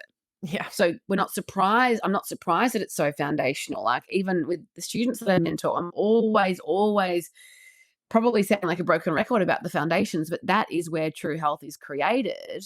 And it won't always feel so revolutionary. It's just that we're often doing the upside down of what we've been taught for so long. So it feels like, we should already know this because it's so foundational, but it's not been part of the narrative ever. No. Like, women have never been told to eat more protein. We've been told to eat less food. Less, right? Less. And it's fascinating to me, how did people of our generation, 80s and 90s kids, how have we learnt how to eat real food? Well, usually because Instagram, yeah. It's like reels. Celebrate those reels. Well, it was actually podcasts first. Podcasts. Instagram was around. Yes, potties, Instagram, predominantly reels. That's how we've learnt, right? And usually we've learnt because we are symptomatic. We have something that's going on. So we've kind of stumbled into our own uncoverings of what we're actually meant to do through fucking it up extraordinarily. Or we've met a doctor and they've said, here's some birth control. And we've said, no, that doesn't feel quite right. Or I don't feel right once I start taking it. One of the other, let me find another way. Yeah. Totally. Yeah. Let me find another way. This doesn't fit with my values, or this actually doesn't feel good when I'm doing what you're telling me to do. I mean, we've all learned because we've probably stumbled into it, made mistakes, followed our nose, like just ended up kind of getting into these positions. Let's talk about that from an Mm. like, let's look at governmental narratives that we are fed, obviously, which are fed through like school curriculums. I mean, not so much anymore. It's looking very different. But like, talk to me about that. What vested interest do like pharmacological industries, governmental kind of authorities, what interest do they have in telling us information that is largely untrue and actually not the depiction of true health? What do they have to gain by that? Mm. Yeah, well, I mean, it has to come back to the bottom line at the end of the day. Like doctors, I actually don't blame doctors. Like if you look at their training, one, it's obviously very important for like acute and life-saving kind of ventures, but it's not about optimal health. No. And unfortunately, because of the system being very time poor, and although that can be changed, as it currently exists, it doesn't offer the capacity to give someone nutrition and lifestyle advice. That shouldn't excuse, oh, here's a Band-Aid solution that happens to come from Big Pharma, but the system needs to be changed. And then obviously the standard of care needs to be changed because doctors are bound by that. And if someone presents with X, they have to offer Y. So if you go in with heavy bleeding, they have to offer you those steps. If you go in with reflux, they have to offer you those steps. And if they don't, they'll probably be audited and have their license threatened, you know. So those steps are very heavily influenced by the pharmaceutical industry. I'm really which is why I think in that as a like as someone who chooses to study that, what are you compelled by? This is what really gets you. I'm like, okay, I get it. You're in this job, you're bound. I really understand. You've got to do what you've got to do. And I've got to know my shit when I go. I mean, I haven't been to a doctor for an age, but like I've got to know my shit when I go in because I need to know what I'm saying yes to, what I'm saying no to, what you're like bound by so that I can actually understand the entire context of this conversation. Because when I go in and I say I have heavy menstrual bleeding, for example, they're not saying, well, let's really dig into that. I need to understand that the context that I'm entering is that when I say that, they're then offering, you know, A plus B equals C. A marina. Yeah. So I need to understand that context. So few people understand that context when they're going in. And what the belief is that you have my best interest at heart. That's like, I don't even think for the most part, and I'm not saying doctors are bad people. I'm saying for the most part, that hasn't even entered the equation. That's Z in the A plus B equals C formula. Like it's not even anywhere in the picture. My question is like, what are you compelled by when you're studying that? Is it prestige, status, power, you know, optics, what that looks like? Because I'm really confused about who's choosing to go and be like a mouthpiece for a set of like rules. I'm really confused by it. I'm like, who's feeling excited to study that? Yeah. Well, I remember, so I finished high school in the year 2000, and I remember the people that had the scores to study medicine were God. They were God. Yes. If you did not get those grades to study medicine, you were less than, you know. Yeah. And now I look at the industry and I think, oh, fuck, I didn't get that score. Thank God I had to do biomedical science, followed by human movement, followed by nutrition, because, I mean, I got a fine score, by the way, but I would never have gotten into medicine. And I was a dropout, so we're all okay. I think that I believe that they enter the degree because they genuinely want to help people. But at that point in time, they probably don't understand where a GP might land. Yeah. But there, of course, there are amazing GPs. There are amazing GPs. Who do longer consults, who outsource, who might say, yeah, great, let's work with a nutritionist or a chiropractor, rather than it being like, oh, don't go and see her. She's just going to take your money, like all the kind of comments that I've received over the last 10 years, you know? Yeah. I think it's about understanding your scope. And if you're working in that system where the appointment is 7 minutes and you feel very constrained by that and you feel like you don't have enough time to talk about nutrition, then hire someone. Hire a nutritionist inside your practice and send the client for a longer consult there. Or if he or she's got a back injury, instead of giving them painkillers, hire a fucking chiropractor. Like, it's Yeah. not rocket science. Mhm. But we've got separate organ systems in Kind the of seems body, like which it is is, obviously though. not true. Separate systems in it must be. We're just geniuses over here. So Yeah. no idea. It's Solving the called a problems. holistic health center with a Yeah. GP, with a Yeah. nutritionist, with a gynecologist, you know, et cetera, et cetera, et cetera. But it just doesn't work like that. And it Mm. should, and it will in the future. Like, I feel positive that we're changing in the right direction. But I think the challenge right now is, yes, as the patient, you need good literacy.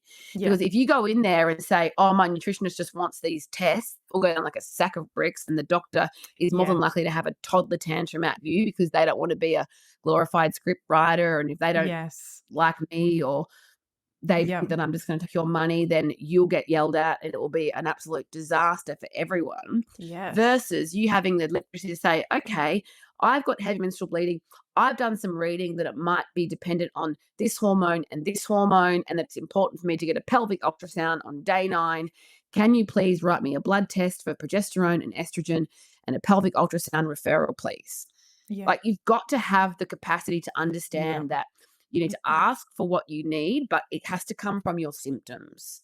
Yeah. Because doctors can't write their name on any old script, and I understand they're not going to feel Totally. comfortable just putting their name and signing off on things that Mhm. they don't understand or that they don't treat. Yes. But if you go in and present your case, your Mhm. symptoms, everything, the whole Yes. picture, get them in on the journey with you, even if they're not the person that you work with long term, if they're the person that can Mhm. help you navigate Medicare and the right tests and the right specialists, you need to treat them with respect and get them in on the journey. But I Yep. do think that a lot of it is understanding the limitations and then being able to explain what you need driven by your symptoms. And that's why often 100%. having a practitioner in your corner can be so helpful, because people aren't trained to have that level of medical literacy. And often that's when those appointments, those interactions don't Mm. actually go so positively.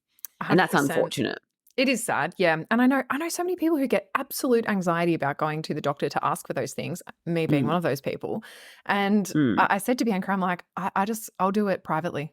I'd rather Yeah, do it privately. I'd rather just like skip the step if I can. yeah, And yeah, I yeah. mean, this is I'm the same. Look, I'm the same. And I guess we're in the capacity, we're lucky enough to be able to spend the Yep, money. But I exactly. guess in my world, I see a lot of people who might not have the budget for that. So then, Yep. then They the need to do benefit it. is, Yeah. okay, how can I get this doctor involved? But how can I talk about my symptoms, understand what I need to ask for, so that I don't just end up being offered a pharmaceutical intervention that I do not want, that does not Yes. treat the root cause. 100%. And I don't know what that thing is called. There's some sort of like psychological name. Gaslighting, medical Well, there's gaslighting. that. But there's like some Mm. sort of psychological name where like when people, it's like the God complex thing that you were referring to earlier. It's like Mhm, when mhm, normie mm. people like me walk into a doctor's surgery and you're sitting there and you're like, you're a doctor, you're really smart, you're really clever, you probably make a lot of money. And there's like that kind of hierarchy or that authoritarian, Hierarchy. Yeah, submissive yeah. kind of role that you get into. It can be really hard because the things that you go in with, like with that literacy, with that confidence, a lot of that can just Mm, dissolve in an instant when you get in front of, mm. challenging people. And it's such a skill that you have to learn, I think, as an adult. It is, but it's so important. There's nothing more important than, like, health advocacy. Like, I think a lot of 100%. women, again, like, that's been kind of drummed out of us culturally. Mhm. And I don't know your experience with, like, pregnancy, but for Mhm. me, when I entered that, I was like, "Oh, this is an absolute test in self-health advocacy that Mm. then becomes the family on the other side of that." Yeah. And I think that, I am obviously quite a, well, not obviously, but I am more of an assertive, um, confident person when it comes to that. But I know that I've Mhm. been in this industry for so long that, of course, it's influenced by that, Mhm.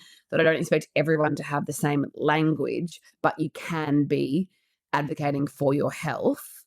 And that doesn't need to involve, like, studying or having great health knowledge. Yeah.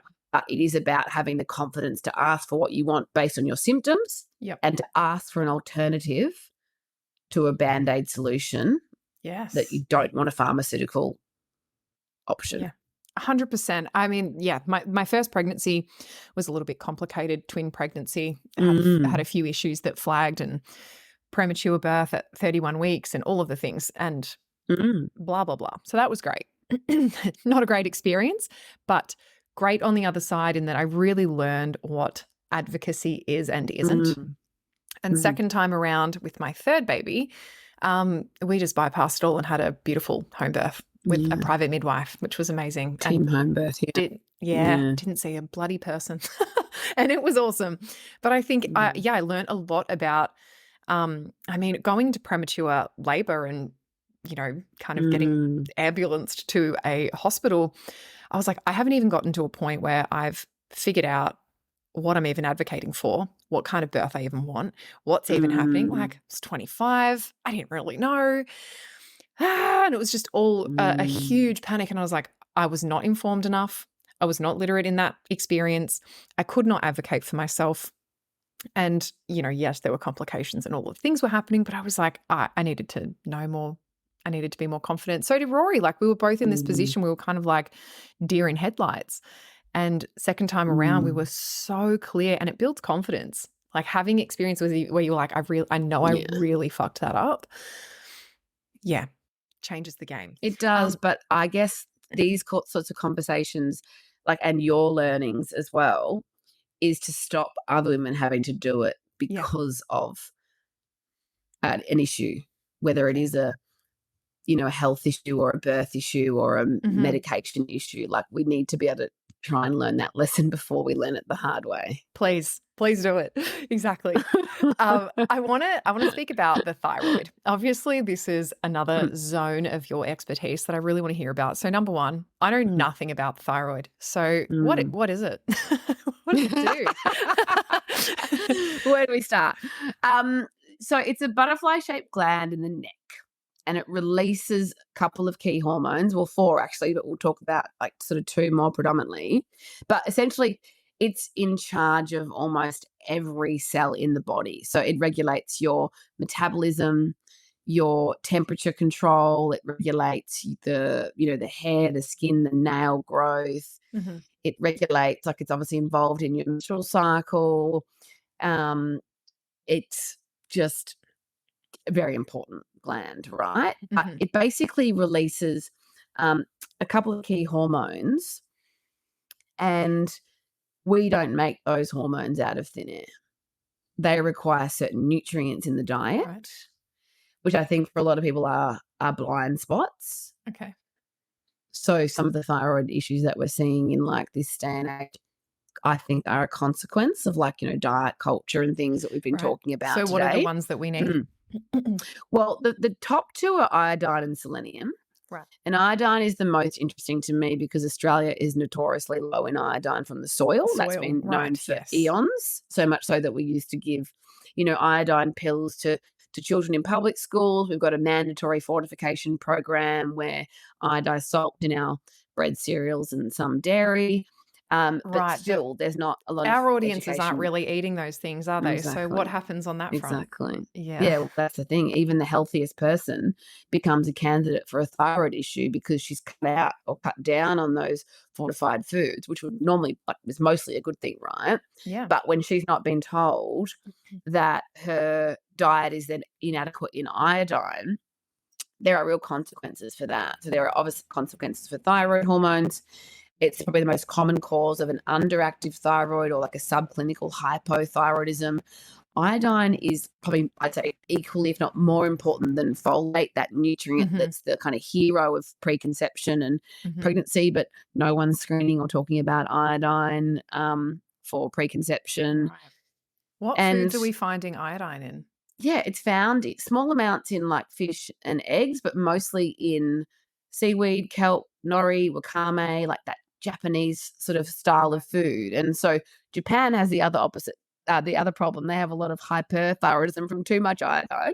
Right. And countries like Australia have, lower iodine consequences. So it's a really key nutrient that we have to be talking about. And I do a lot of sort of testing for it to navigate how that might be coming into the thyroid, but certainly in that preconception window as well. And this is, I was just thinking about the I've done a bit of reading on Sheridan Austin's Forage for You. I've been taking that for a couple of years now, which is awesome. And that has like quite a significant iodine. Yeah, it Doesn't it? Yeah. does. It's got almost double what we would use in like, say, a prenatal, like a sort of a standard Australian Is that prenatal has because a of pretty uptake or bioavailability? Why is it so much? well, she's chosen kelp, which is a whole food Right. source, which is obviously a preference to a synthetic nutrient, so that's awesome. But yes, I think that a lot of people come to her product for the beef liver, which is the vitamin A, which is the cofactor for the iron, and then the benefit that they get is their diet is finally replete in iodine, so their thyroid's coming back online, Right. and lots of things are balancing, right? Because the human body's not separate organ systems; it's all connected. And whole foods are obviously really, really important, and those supplements can be great to exactly that, supplement the diet where we might not be getting a lot of those nutrients for obvious reasons. Like I don't see myself eating seaweed every day. I just don't think that's going to happen, That's what I was like. I need a supplement for this because I'm not about to chow down on some seaweed nori salt's every day. fine, but yeah, you got to be practical with your recommendations as well, don't you? You do. Yeah. Okay.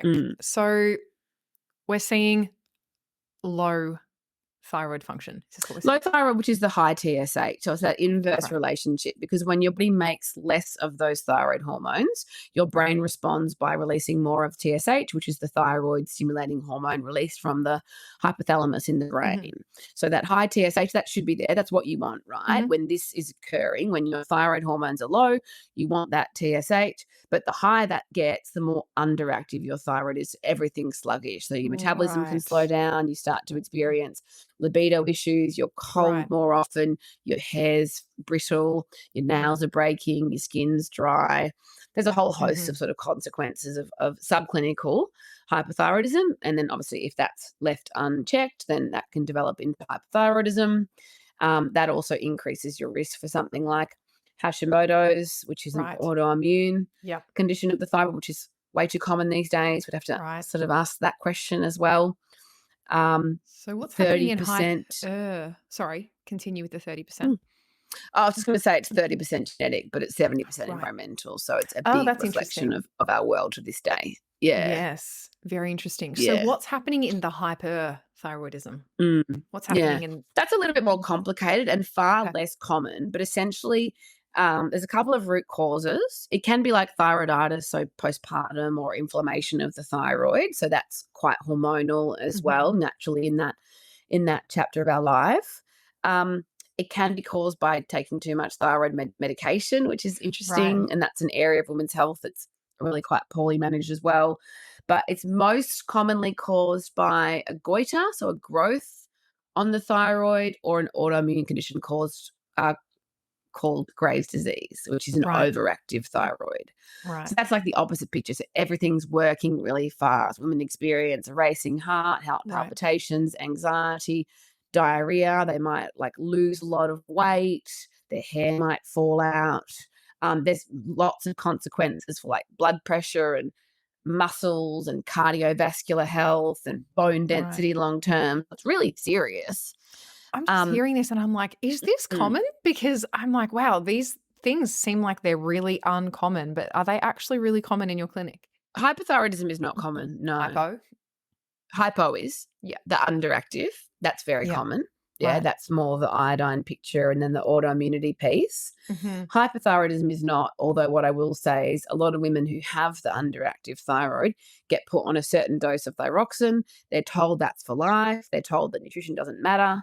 They're told that lifestyle doesn't matter. Like ludicrous 70%. statements made by well-known endocrinologists still to this day. And then when they do start eating better and managing their stress, that medication is then too much for them and they drop into hyper. And I've had clients who've told me they've sent themselves off to ER thinking they were having a heart attack. When you get their TSH back, it's low as all low, and it was driven by too much medication that sort of no one was managing over that journey. But that's the other issue. Like, I didn't wake up one day and decide to specialize in thyroid, but it was so poorly managed. No one was doing root cause. No one was managing medication dosages into the future. So we were seeing all sorts of swings. We weren't looking at the role of hormones postpartum because we weren't even screening for it. So how would we know that we had it if we weren't even ever testing antibodies until like 15 years down the track? Like it was an absolute, I mean, it still is, but it was an absolute disaster until people So were now learning that it can be addressed by nutrition and lifestyle. right. So let's say, yeah, they're seeing an endocrinologist. Is that who they're going to Mhm, see? If yep. mhm. So Often. that's Mhm, often. So that's who they're seeing. They're on medication. Majority of endocrinologists are under the impression that diet has no influence mhm, whatsoever on mhm, this issue. And mm. then the medication stays the same. They're also working with a nutritionist. They're improving. And then the endocrinologist who's like, it means nothing, nutrition means nothing, is not then seeing that there is a negative consequence and thinking maybe that was the diet. Well, I think it comes back to the Mm. patient. I think Okay. I think there needs to be more education about the importance of retesting your TSH if you're on Right. medication, because usually, like, people, an endocrinologist costs $400. You go and you get told, "Here's a medication, nothing else works. Bad luck, off you go." As if you're gonna go back Mm. and give them some more money. You're gonna go, "Hang on a minute. Let me go to Instagram," or you're gonna go on, Where's that "Let me reel? Google low thyroid in bloody Spotify," or something, right? Yeah. But the problem is if they're doing it by themselves, which is great, like, by all Yeah. means, please take your health into your own hands, but don't keep the medication or don't not test. Like, if you're not working with the endocrinologist anymore, someone needs to be managing that for you, right? Yeah. I never used to change people's dosages. Now I tell them what they need to do, but go and tell them to ask their doctor, because it's Yeah. not my job. I'm not the prescribing doctor, but I can clearly see when someone's taking too much medication. Like, it's crystal clear in their labs. Wow. This is nuts. But then I Nuts. educate them so they can see that. Yeah. Because I don't want you to be my client forever. By all means, I'd love to speak to you every month, but I don't want my clients to stay with me forever. They Yeah, can you come want back them to be every feeling year. healthy Once they're enough that healthy, yeah. yeah, they come back every year for a check-in once they're Yeah. healthy. But that is because my whole job is coaching, like we said before, Yeah. educating them. This is how you read your lab. There is no problem with a ferritin of 30 if your transferrin is 2.5, your saturation is 25%. This is how you read your thyroid lab. This is what your medication. I mean, arguably, I'm getting them off the medication by that point anyway, right? But early Yes. days, teaching them how to navigate that intricacy. Yes. You just said something about the iron. So we're not looking at Mm, ferritin on its own. You said the other two mm. things, the saturation and what was the other one? No, so transferrin is the most important one. Transferrin is your Transferrin. iron hunger. If it's high, you're Right. hungry for iron. Right. Normal is 2 to 2.5 grams per litre, unless she's on the oral contraceptive pill.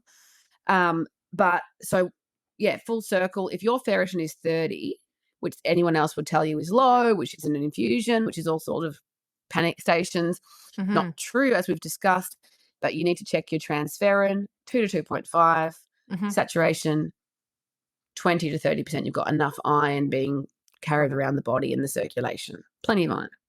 Right. So what's happening when people are getting transfusions? What is that doing? Well, it's actually an infusion, just Oh, sorry, semantics, but infusion. important. Yes, That's it's okay. true. Yeah. There's no transfer happening. It's But going yes, in. they're getting the thing. Usually, they're getting 1,000 milligrams of synthetic iron Right. IV. Mm. Yeah. And so And that defies all logic of what iron is that physiology. doing? Talk to me about that. Mm, What's happening there? mm. So you can only so I'm talking about orally for a second. So I Mhm. appreciate there's a different route, but just bear with me. Orally, you can only absorb between 40 and 60 milligrams a day. Any more than that increases something called hepcidin, which blocks the iron entry into the cell. You've basically created a problem. So classic recommendations like Moltifer, Ferrograd C are 100 milligrams. Is 100 more than 60? Yes. So if you're taking 100 every day, you'll block the iron entry into the cell. You'll create the problem. It won't work. The doctor will say, "Oh, you need more iron. Take Need an 200." infusion. Yeah, right. Yeah, or you must need an infusion, which is then Right. 1,000 milligrams. Granted, it's IV, different route, you still can't absorb that much iron. So you'll see someone's results. They'll go from a lot like low ferritin, really, really high, which is a pro-inflammatory state. A lot of people experience significant consequences. Right. Rare, but I have clients who have had strokes and very life-changing events after infusions. Those risks aren't Right. discussed. Yep. In pregnancy, there's always a risk of early term delivery, and I've met dozens of women who have said, "Oh, I had an infusion at 35 weeks and then I went into early labor. Do you think that's related?" I'm like, Oh my maybe. I God. can never answer that question, but it's in the data. Right. and levels are really high, root cause isn't addressed, back down, round and round we go. You get And so anaphylaxis to that if you keep going in that roundabout, right? If you address the root cause, problem's resolved. Obviously, a lot of people never had a problem in the first place because the labs were interpreted poorly. There's no pregnancy reference ranges, so we're comparing a pregnant woman, trimester 3, to a non-menstruating female. Ludicrous. yeah. And the female body is the most intelligent thing you'll ever meet. When your iron drops in Mhm. pregnancy, your body absorbs more from the diet, more from the gut, Right. more. If you block that mechanism with Multifor, Ferrograd, iron With infusions, increasing synthetic yeah, iron, yep, right? with Yep. too much iron, you block that mechanism, you'll actually interfere with those innate physiological mechanisms that are designed to make sure there's enough iron available to the baby. Like, I That's can't even mind-blowing and understand how, yeah, brilliant. it is. It is. Wow. Which is another reason why Sheridan's product is helping so many. It's Mm. not synthetic iron. It's not even iron. It's bloody cofactors and beautiful whole It's foods. food. It's Yeah. food. It's food.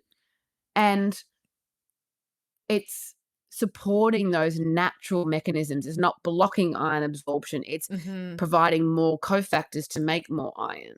So good. It's actually addressing Genius. some of the root cause, Yeah, absolutely which is genius. dietary inadequacies for some. Oh, this has been so good. I feel so happy. I know so much information right now. Do you feel like there's anything that we didn't talk about that you'd like to go into? Oh, look, I'm sure we could have a separate episode on iron, a separate episode on thyroid, a separate episode on perimenopause. True. This is a nice sort of cover Cover of all the of all the things. areas that I'm super passionate about in women's health. But yeah, honestly, I do think it comes back to health advocacy. Yeah. But I also think, like, and I know it's my job, but I think there's no shame or problem in getting some support to personalize Yeah. what's right for you. I think it's really important in a time where there is more information than we'll ever need, but Absolutely. only that understanding that your health is going to be created by personalization Mhm. and zooming out and looking at your life and like you've done Mhm. with Bianca, yeah, your partner, your family, your children. Yep. Like, it Mhm. needs to be personalized, and it needs to Absolutely. be root cause driven. It does. And I think, one of the things I really do think can happen, and I see this so much with mums, I work with a lot of mums, you obviously work with a lot of Mm, mums, is that, quite often we're overloaded with all of the jobs and all of the information and the school mm, calendar and the, extracurricular activities and our own work and all the drop-offs and the pickups. mhm, It's really hard to know what to prioritize. And I think that mm, it can feel really big. And I know that's been the case for me. And I was like, fuck, why haven't I been doing all these things? And at the same time, they weren't priorities. Excuse me. They weren't priorities because other things were, until they become a forced priority when things aren't going how you mhm, want them to go. And you're like, that really should have been a priority. And I call this the health triage. I look at the things that are the most important and I zoom in on 3. I can do 3 at a time. That's how I'm zooming in. And I just think, yeah, I felt so much shame about, like, how did I let this get to this point? How did I let it get to this point where I'm literally not eating enough food, not having enough protein? I'm actually feeling quite shit most of the mm, time. I really, and like my mental health is, taking mm. an absolute hit. All of the things aren't really working. There's so many other things going on. I'm not sleeping very well. I'm super busy as a mum. I've got a business Exactly. to run. Like, there's so many factors to the picture.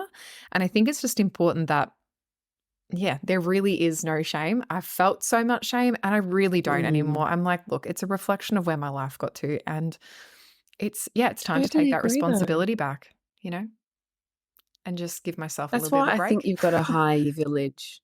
Yes, Yeah. totally.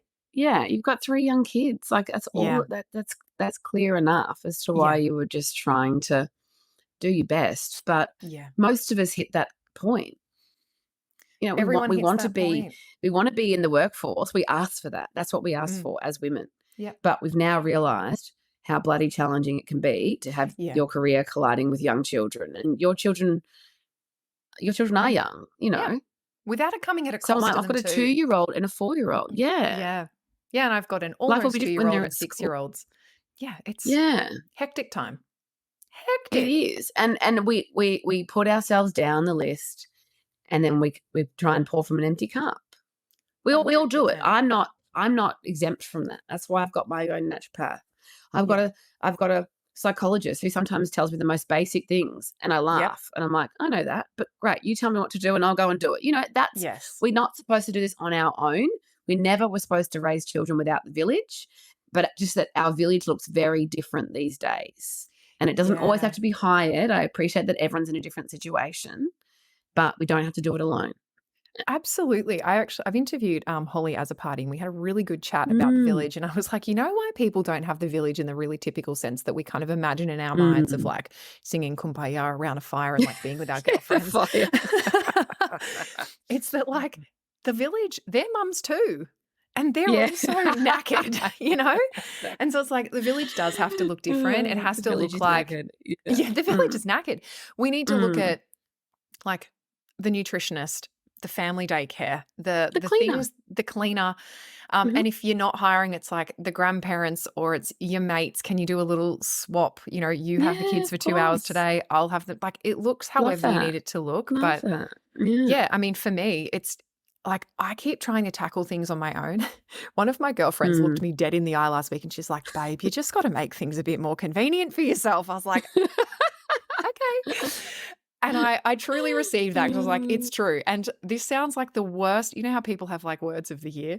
I'm going with words of the moment. And my word of the moment is convenience. I need to pick things that I'm not like, Yeah. I'm not trying to do it all on my own. I'm not trying to go down the rabbit hole of Mm. like my bloody iron saturation and like reading reviews and papers and stuff that I'm like, I'm not the expert here. I'm actually trying to, bite off more than I can No. chew. I actually just need people to help me do the things. Yeah, it's true. Mhm. Love it. Well, I'm so grateful, Steph. So good. Thank you so much for just My pouring it all out. pleasure. You're the bloody best. We'll link you up in the show notes so everyone will know where to go to book because now everyone will want to book. So I'm just really, really Love it. grateful. Thank you Thanks so so much much. for having me. I've loved this. Love what you're Absolute doing, Britt. pleasure. So cool. Thank you.